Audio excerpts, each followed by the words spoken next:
bringing up the G.I. Joe factor. Now, this is a great reveal at the end of the movie. The universes are connected. Tell me about the process about doing that, finally, because you've been trying this for a while. We've thought about it for a while, for sure. No.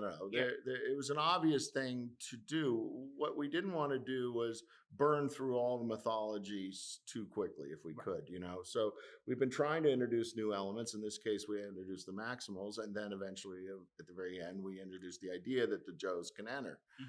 I think one of the things that has kept the franchise feeling fresh is we don't plan the next.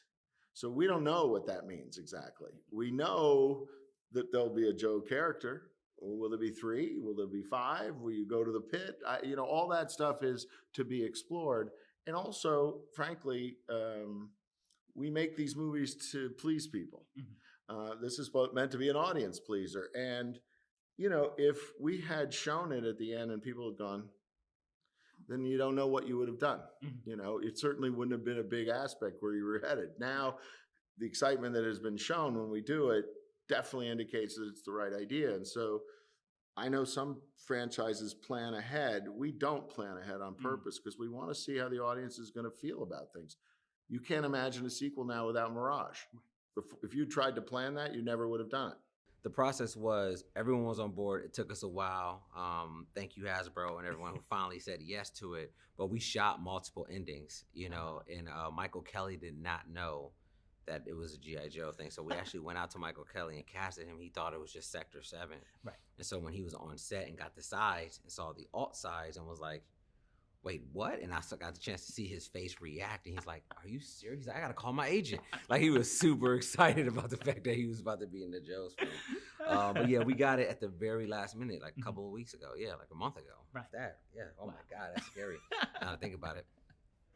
Now that you've set that up, do you hope to be the one to make the crossover movie? Like, I would. Yeah, I would love to. I have a lot of ideas for where we go in the future. A lot of setup, a lot of new vehicles and new characters. New plot, new dilemmas. So for me, I would love to dive into that, especially setting it up in this piece and seeing where we can go. And now that the universe is expanded overall, I feel like they can really incorporate and add new life to the franchise. Steven, we talked about it before. He's like, I think we're trying to, get G.I. Joe to be the thing that, we're trying to merge the worlds. And, obviously there was a lot of people that need to approve that, Thank you, Mr. Spielberg and Michael Bay and the rest of the army that needed to approve that. But once that got greenlit, man, it only really got greenlit like 3 weeks ago or something like that. So when I flipped that card, I was like, please God, let this be true, because it's just so much we can do with these worlds. So I was hyped. I used to have the toys, man. I had the G.I. Joe toys, I have Transformer toys, Beast Wars toys specifically. I was watching that cartoon every week, so I'm just hyped. I'm so excited. Dominique, do you hope you get to suit up in a G.I. Joe outfit? If we absolutely. Get that crossover. I was telling Steven that, since Elena got introduced to the fight, that in between time she's going to get training because she doesn't know what life is going to bring to her now, so she wants to be prepared for something else, and I think that can help her easily put on a suit, you know what I'm saying? Right.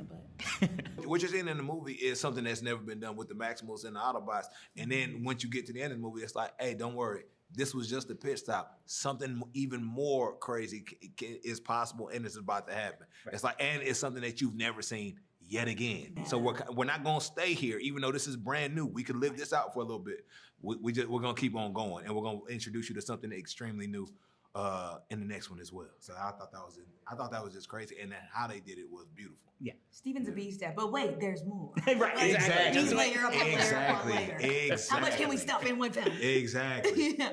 So do you hope you get to pick up the G.I. Joe gun or armor? Do you want to strap in and actually go for it? Yeah, I've already signed off on. No, I'm playing. You said that like you had it. I thought you were about to whip it out of your back. If you want to. Exactly. No. I definitely hope that I can be a part of the next one, and then everyone going forward until I die. Yeah, Yes, exactly. same. And I will lend my voice in whatever way. Exactly. Exactly. Well, I know you're also part of the Hasbroverse because you're a My Little Pony voice as well. That's So I feel right. like you're just adding. Do you want to see like a crossover with My Little Pony, Transformers, G.I. Joe? Like, would you do it all like a Hasbro? I want that Hasbro crossover universe? episode, absolutely. I want a little pony riding on the back of an Autobot. You know what I'm saying? Like, I would love Zip Storm on the back of RC. Yes, please. Right, exactly. It's so funny how like my characters in these universes Hasbro has put me into Right. have been very strong characters. Mhm. Come on. Y'all have seen me a certain way. I'm glad I give off that Come vibe. on. Get Yeah. But I'm proud. I would love to see that crossover. Yes. Right. Make it happen. And would you want to be in a live action role too? Like, would you want to be a live action G.I. Joe, she needs a to be, Transformer, 100%. and a My Little Pony, and then you're in that Absolutely. movie 3 times? Okay, Steven, I like the it. next one. Okay. I'm talking about she got enough energy to get every G.I. Joe exactly where they need to be. Right.